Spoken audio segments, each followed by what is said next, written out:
जय हिंद दोस्तों। आज के इस इम्पॉर्टेंट लेक्चर में हम सभी डिस्कस करेंगे वीकली करंट अफेयर्स को। तो आप इस पूरे लेक्चर को बहुत ही ध्यान से लास्ट तक जोड़ देखिएगा। लास्ट में आपसे क्वेश्चन पूछा जाएगा जिसका आंसर कमेंट बॉक्स में बताना है। तो आज का पहला और इम्पॉर्टेंट क्वेश्चन है, अमेरिका ने सीरिया में आईएसआईएस के ठिकानों पर किस नाम से ऑपरेशन चलाया था? आंसर हो जाएगा हॉक आई स्ट्राइक।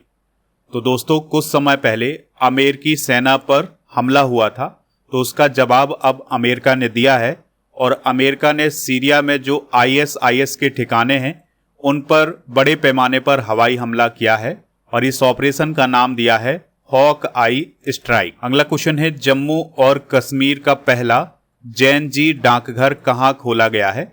तो एम्स विजयपुर के कैंपस में जम्मू कश्मीर का पहला जैन जी डाकघर खोला गया है। तो आपको याद रखना है कि इस डाकघर को खोलने का उद्देश्य है युवाओं के ध्यान को आकर्षित करना। इस पोस्ट ऑफिस में पोस्टल, बैंकिंग और बीमा सेवाएं उपलब्ध हैं। ठीक है, तो एम्स विजयपुर देश का पहला ऐसा एम्स बन गया है जिसके कैंपस में जैन जी पोस्ट ऑफिस शुरू किया गया है।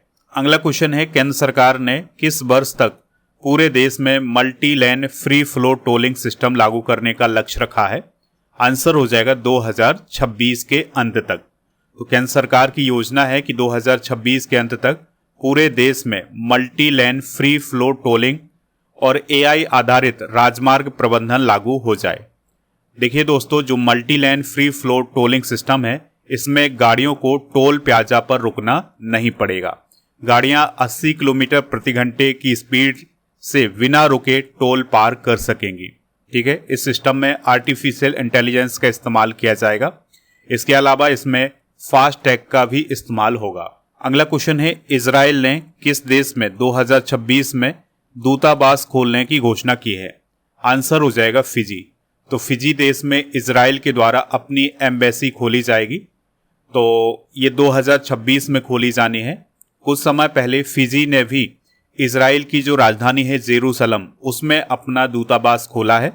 तो अब इजराइल भी फिजी में अपना दूतावास खोलने जा रहा है। इजराइल की बात करें तो 14 मई 1948 को इस देश की स्थापना हुई थी। राजधानी इसकी यरूशलेम है और धर्म है यहाँ का यहूदी धर्म। राष्ट्रपति हैं आइजैक हर्जोग और प्रधानमंत्री हैं बेंजामिन नेतन्याहू। इसके पड़ोसी देश हैं लेबनान, सीरिया, जॉर्डन और इजिप्ट। फिजी की अगर हम बात करें तो यह दक्षिण प्रशांत महासागर में स्थित एक देश है।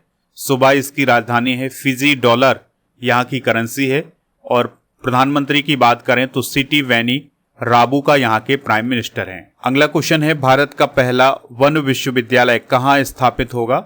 आंसर हो जाएगा गोरखपुर, उत्तर प्रदेश में। ठीक है, तो आंसर जरूर नोट करें कि भारत का पहला वन विश्वविद्यालय कहाँ स्थापित होगा? गोरखपुर, उत्तर प्रदेश में।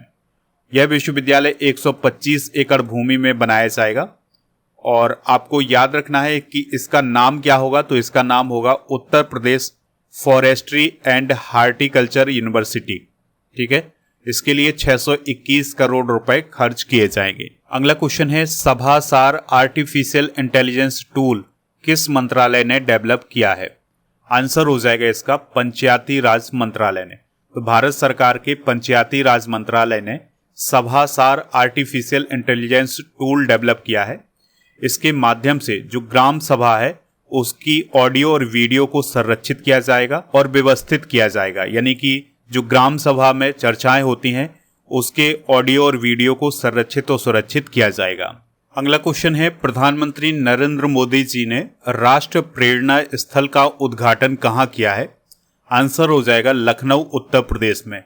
तो लखनऊ, उत्तर प्रदेश में प्रधानमंत्री मोदी जी के द्वारा राष्ट्र प्रेरणा स्थल का उद्घाटन किया गया है। और ये जो राष्ट्र प्रेरणा स्थल है इसका उद्घाटन कब हुआ है? तो 25 दिसंबर 2025 को हुआ है, जब हमारे देश के पूर्व प्रधानमंत्री अटल बिहारी वाजपेयी जी की 101वीं जयंती मनाई गई है। दोस्तों, जो राष्ट्र प्रेरणा स्थल है इसमें डॉक्टर श्यामा प्रसाद मुखर्जी, पंडित दीनदयाल उपाध्याय और अटल बिहारी वाजपेयी जी की मूर्तियां स्थापित की गई हैं और उनकी स्मृति और उनके योगदान को इसमें समर्पित किया गया है। आपको याद रखना है कि ये कैंपस 65 एकड़ में फैला हुआ है और ये लखनऊ के वसंत कुंज क्षेत्र में बनाया गया है। और इसमें जो तीनों मूर्तियां हैं ये 65 फीट ऊंची कांस्य मूर्तियां हैं और इसमें जनसंघ और भाजपा की यात्रा को तस्वीरों और प्रतीकों के माध्यम से दिखाया गया है। अगला क्वेश्चन है, हाल ही में केंद्र सरकार ने किस एयरलाइन के संचालन के लिए NOC दिया है? आंसर हो जाएगा संख एयर, अल हिंद एयर और फ्लाई एक्सप्रेस।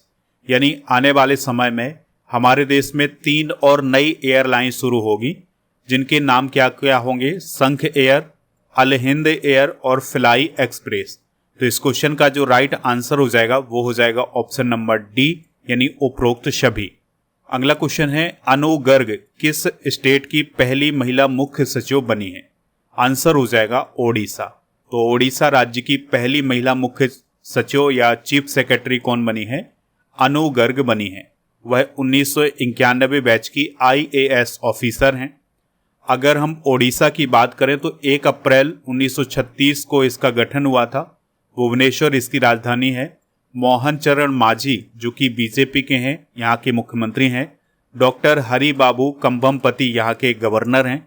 147 विधानसभा, राज्यसभा की 10 और लोकसभा की यहाँ पर 21 सीटें हैं।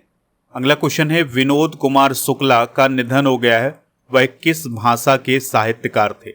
आंसर हो जाएगा हिंदी। तो हिंदी के बहुत बड़े साहित्यकार थे विनोद कुमार शुक्ला जी। तो उनका निधन 23 दिसंबर 2025 को हुआ है।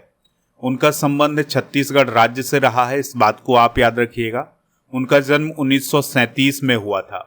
उनके कुछ प्रमुख उपन्यास हैं जैसे नौकर की कमीज, दीवार में एक खिड़की रहती थी, खिलेगा तो देखेंगे और एक चुप्पी जगह। तो ये उनके कुछ चर्चित उपन्यास हैं, इनको आप नोट जरूर करें, पूछा जा सकता है एग्जाम में। उन्हें 59वां ज्ञानपीठ पुरस्कार 2025 भी प्रदान किया गया था। ठीक है, तो ये सारे इंपॉर्टेंट फैक्ट आप नोट कर लें। अगला क्वेश्चन है, हाल ही में भारतीय नौसेना से किस डीजल इलेक्ट्रिक पनडुब्बी को सेवा मुक्त यानी रिटायर किया गया है? आंसर हो जाएगा INS सिंधु घोष। तो दोस्तों INS सिंधु घोष जो कि एक डीजल इलेक्ट्रिक पनडुब्बी थी, उसको अब रिटायर कर दिया गया है इंडियन नेवी से। ठीक है, 1985 में इसे कमीशन किया गया था और अब 2025 में इसे रिटायर किया गया है।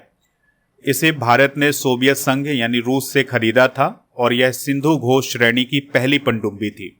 इसका मुख्य काम समुद्री सुरक्षा और निगरानी करना था। अगला क्वेश्चन है, Subansiri lower hydro electric project किस नदी पर स्थित है जिसकी यूनिट 2 हाल ही में शुरू की गई है? आंसर हो जाएगा सुबनसिरी नदी। तो सुबनसिरी नदी पर स्थित है Subansiri lower hydro electric project. तो उसकी यूनिट 2 को शुरू किया गया है। इसकी कुल 8 यूनिट हैं। तो 8 यूनिट में से दूसरी यूनिट हाल ही में शुरू की गई है। और दोस्तों आपको याद रखना है कि जो यूनिट 2 शुरू की गई है उसकी जो क्षमता है वो है 250 मेगावाट की और इस पूरे प्रोजेक्ट की कुल क्षमता है 2000 मेगावाट की। ठीक है, यह पूरा प्रोजेक्ट अरुणाचल प्रदेश और असम की सीमा पर सुबनसिरी नदी पर स्थित है और इसका डेवलपमेंट कौन कर रहा है? NHPC।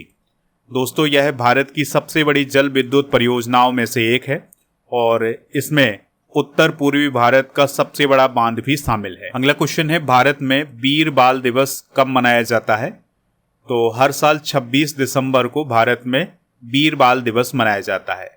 तो गुरु गोविंद सिंह जी के जो 2 बेटे थे, बाबा जोरावर सिंह और बाबा फतेह सिंह, तो उनकी शहादत को सम्मान देने के लिए भारत में वीर बाल दिवस 26 दिसंबर को मनाया जाता है। ठीक है, तो दोस्तों इन्होंने धर्म की रक्षा करते हुए अपने प्राणों की आहुति दी थी, तो उनकी शहादत को याद करने के लिए ही यह दिवस मनाया जाता है। अगला क्वेश्चन है, धनु यात्रा उत्सव का आयोजन ओडिशा के किस शहर में हुआ है? आंसर हो जाएगा बारगढ़ में। तो बारगढ़ में धनु यात्रा उत्सव आयोजित किया जाता है। ठीक है, काफी फेमस त्योहार है ये ओडिशा का, कई बार एग्जाम में भी पूछा गया है। यह उत्सव 11 दिनों तक चलता है और इस उत्सव में भगवान कृष्ण के जन्म से लेकर कंस वध तक की कथा का मंचन किया जाता है और बड़े पैमाने पर मंचन किया जाता है। अगला क्वेश्चन है, अंडर 19 एशिया कप 2025 को किसने जीता है? आंसर हो जाएगा पाकिस्तान ने। तो दोस्तों पाकिस्तान ने अंडर 19 एशिया कप 2025 को जीता है, इस बात को आप याद रखिएगा। और ये क्रिकेट से संबंधित एशिया कप था, इस बात को भी आप याद रखना है। तो भारत और पाकिस्तान के बीच में फाइनल मुकाबला हुआ था जिसको पाकिस्तान ने जीता है। आपको याद रखना है कि ये जो फाइनल मुकाबला हुआ था ये कहाँ पर हुआ था, दुबई में हुआ था। तो जो दुबई में आईसीसी एकेडमी ग्राउंड है वहां पर इसका आयोजन किया गया था। अगर हम फाइनल मुकाबले की बात करें तो पाकिस्तान ने 50 ओवर में 347 रन बनाए थे, जबकि भारत ने इसके जवाब में केवल 156 रन ही बनाए थे और 156 रन पर भारत की टीम ऑल आउट हो गई थी। भारत के कप्तान कौन थे? आयुष मेहात्रे। और उप कप्तान कौन थे? विहान मल्होत्रा। अगर हम 2019 के अंडर 19 एशिया कप की बात करें तो ये भारत ने जीता था बांग्लादेश को हरा करके। 2021 का भारत ने जीता था श्रीलंका को हरा करके। 2023 का बांग्लादेश ने जीता था यूएई को हरा करके। 2024 का बांग्लादेश ने जीता था भारत को हरा करके। और 2025 का पाकिस्तान ने जीता है भारत को हराकर। अगला क्वेश्चन है, अंतरिक्ष में पहली बार व्हील चेयर का उपयोग करने वाली पहली अंतरिक्ष यात्री कौन बनी है? आंसर हो जाएगा मिकेला वेंथॉस। तो दोस्तों जर्मनी देश की हैं मिकेला वेंथॉस। तो वो अंतरिक्ष में पहली बार व्हील चेयर का उपयोग करने वाली अंतरिक्ष यात्री बनी है। ठीक है, और आपको याद रखना है कि जो मिकेला वेंथॉस हैं ये यूरोपीय अंतरिक्ष एजेंसी या यूरोपियन स्पेस एजेंसी की इंजीनियर भी हैं और वो पैराप्लेजिया नामक बीमारी से पीड़ित हैं, इसलिए उन्हें व्हील चेयर का इस्तेमाल करना पड़ता है। तो अभी उन्होंने जो अंतरिक्ष यात्रा की है वो व्हील चेयर के साथ अंतरिक्ष यात्रा की है। इस प्रकार से वो अंतरिक्ष में व्हील चेयर का उपयोग करने वाली पहली अंतरिक्ष यात्री बन गई हैं। तो दोस्तों उन्होंने ब्लू ओरिजिन के द्वारा संचालित एक सब ऑर्बिटल मिशन में उड़ान भरी थी। 11 मिनट के इस मिशन में लगभग 100 किलोमीटर की ऊंचाई हासिल की गई थी। अगला क्वेश्चन है, हाल ही में 23 और 24 दिसंबर 2025 को पेसा महोत्सव का आयोजन कहाँ किया गया है? आंसर हो जाएगा विशाखापत्तनम में। तो दोस्तों आंध्र प्रदेश के विशाखापत्तनम में 23 और 24 दिसंबर को पेसा महोत्सव आयोजित किया गया है। ठीक है, और इसका आयोजन किसने किया है? पंचायती राज मंत्रालय ने किया है। और इस महोत्सव को मनाने का उद्देश्य क्या है? तो जो पंचायत अनुसूचित क्षेत्रों का विस्तार अधिनियम 1996 है, जिसे शॉर्ट में पेसा बोला जाता है, की वर्षगांठ पर लोक संस्कृति का उत्सव मनाना।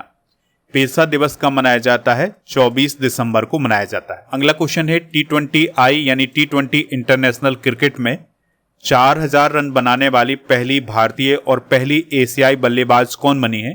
आंसर हो जाएगा स्मृति मंधाना। ठीक है, तो दोस्तों स्मृति मंधाना ने T20I क्रिकेट में 4000 रन पूरे कर लिए हैं।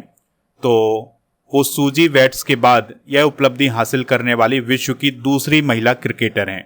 नेक्स्ट क्वेश्चन है, transformational leader of the year award किसे प्रदान किया गया है? तो जय साय को प्रदान किया गया है। तो अमित साय के बेटे हैं जय साय, और जय साय जो हैं वो आईसीसी के वर्तमान में चेयरमैन हैं। तो उनको अभी हाल ही में transformational leader of the year का अवार्ड प्रदान किया गया है, और यह अवार्ड उन्हें NDTV Indian of the year 2025 कार्यक्रम में दिया गया है। जय साय वर्तमान में आईसीसी चेयरमैन और पूर्व बीसीसीआई के सचिव हैं। उन्होंने यह अवार्ड भारत की महिला क्रिकेट टीम को समर्पित किया। अगला क्वेश्चन है, सुशासन दिवस कब मनाया जाता है? यानी गुड गवर्नेंस डे कब सेलिब्रेट किया जाता है इंडिया में? आंसर हो जाएगा 25 दिसंबर को। तो दोस्तों अटल बिहारी वाजपेयी जी की जयंती पर यानी 25 दिसंबर को भारत में गुड गवर्नेंस डे या सुशासन दिवस मनाया जाता है। इस दिवस की शुरुआत 2014 में हुई थी, और अटल बिहारी वाजपेयी जी के बारे में अगर हम बात करें तो इनका जन्म 25 दिसंबर 1924 को ग्वालियर मध्य प्रदेश में हुआ था। यह बीजेपी के संस्थापक नेताओं में से एक थे। इसके अलावा वह राष्ट्रीय स्वयंसेवक संघ यानी आरएसएस से भी जुड़े रहे हैं। वाजपेयी जी हिंदी के प्रसिद्ध कवि और लेखक भी थे। 1996 में वो पहली बार प्राइम मिनिस्टर बने थे, लेकिन उनकी जो सरकार थी वो केवल 13 दिनों तक चली थी। फिर इसके बाद 1998 में वो फिर से प्रधानमंत्री चुने गए और उनकी सरकार 13 महीने तक चली थी। फिर तीसरी बार वो प्रधानमंत्री 1999 से 2004 तक रहे हैं, जो कि उनका पूर्ण कार्यकाल रहा है। उनका निधन 16 अगस्त 2018 को हुआ था। तो ये सारी बेसिक जानकारी आप नोट कर। अगला क्वेश्चन है, इसरो ने ब्लू बर्ड ब्लॉक 2 सैटेलाइट किस रॉकेट से लॉन्च किया है? आंसर हो जाएगा LVM-3M6 रॉकेट से। तो दोस्तों, अभी हाल ही में भारत ने एक सैटेलाइट लॉन्च किया था, जो कि अमेरिका का सैटेलाइट था, जिसका नाम था ब्लू बर्ड ब्लॉक 2 सैटेलाइट। तो इसको LVM-3M6 रॉकेट से लॉन्च किया था 24 दिसंबर को सुबह 8:54 पर। इसको सतीश धवन अंतरिक्ष केंद्र श्रीहरिकोटा आंध्र प्रदेश से लॉन्च किया गया था। और ये जो ब्लू बर्ड ब्लॉक 2 सैटेलाइट था, इसको अमेरिका की AST स्पेस मोबाइल कंपनी ने बनाया था। यह उपग्रह सीधे स्मार्टफोन पर हाई स्पीड सेलुलर ब्रॉडबैंड प्रदान करने के लिए डिजाइन किया गया है, जिससे दुनिया भर में 4G और 5G कनेक्टिविटी मिलेगी। यह सैटेलाइट 6100 किलोग्राम वाला था, जो कि भारत से लॉन्च किया गया अब तक का सबसे भारी सैटेलाइट था। तो ये इंपॉर्टेंट पॉइंट है, इसे आप नोट जरूर कर रहे हैं कि जो ब्लू बर्ड ब्लॉक 2 सैटेलाइट था, ये भारत से लॉन्च किया गया अब तक का सबसे भारी सैटेलाइट था। अगला क्वेश्चन है, 3 साल का निरंतर या रोलिंग बजट लागू करने वाला भारत का पहला राज्य कौन बना है? आंसर हो जाएगा मध्य प्रदेश। तो मध्य प्रदेश ने हाल ही में ये घोषणा की है कि अब उसमें रोलिंग बजट लागू किया जाएगा। रोलिंग बजट का मतलब ये है कि हर बजट बनाते समय अगले 2 वर्षों की झलक भी दिखाई देगी। यानी कि जैसे इस साल का बजट बन रहा है, तो इसी साल के बजट में आपको आने वाले 2 साल का बजट भी दिखाई देगा। ठीक है, तो ऐसा बजट तैयार किया जाएगा मध्य प्रदेश में। तो ये 2026-27 से किया जाएगा और मध्य प्रदेश इस प्रणाली को शुरू करने वाला भारत का पहला स्टेट बना है। अगला क्वेश्चन है, हाल ही में लॉन्च की गई सनातन संस्कृति की अटल दृष्टि पुस्तक के लेखक कौन है? आंसर हो जाएगा वासुदेव देवनानी। तो राजस्थान विधानसभा के अध्यक्ष हैं वासुदेव देवनानी जी। तो उनके द्वारा एक पुस्तक लिखी गई है जिसका नाम है सनातन संस्कृति की अटल दृष्टि। तो इसको अभी हाल ही में लॉन्च किया गया है और इसकी लॉन्चिंग किसने की है? तो हमारे देश के जो उपराष्ट्रपति हैं CP राधाकृष्णन जी, उनके द्वारा इसकी लॉन्चिंग की गई है। अगला क्वेश्चन है, भारतीय तटरक्षक बल यानी इंडियन कोस्ट गार्ड ने हाल ही में कौन सा प्रदूषण नियंत्रण पोत शामिल किया है? आंसर हो जाएगा इसका समुद्र प्रताप। तो समुद्र प्रताप नाम का जो प्रदूषण नियंत्रण पोत था, उसको शामिल किया है इंडियन कोस्ट गार्ड ने। ठीक है, तो 23 दिसंबर 2025 को इसको शामिल किया गया है। और ये जो समुद्र प्रताप है, इसमें 60% से अधिक सामग्री इंडिजीनियस है यानी स्वदेशी है। समुद्र प्रताप भारतीय तटरक्षक बल का सबसे बड़ा पोत भी है। इस पॉइंट को भी आप याद रखिएगा। अगला क्वेश्चन है, ग्लोबल फूड सिटी रैंकिंग 2025-26 में पहला स्थान किस शहर को मिला है? आंसर हो जाएगा नेपल्स, इटली को। ठीक है, तो अभी हाल ही में ग्लोबल फूड सिटी रैंकिंग 2025-26 को जारी किया गया है और इसको टेस्ट एटलस के द्वारा जारी किया गया है।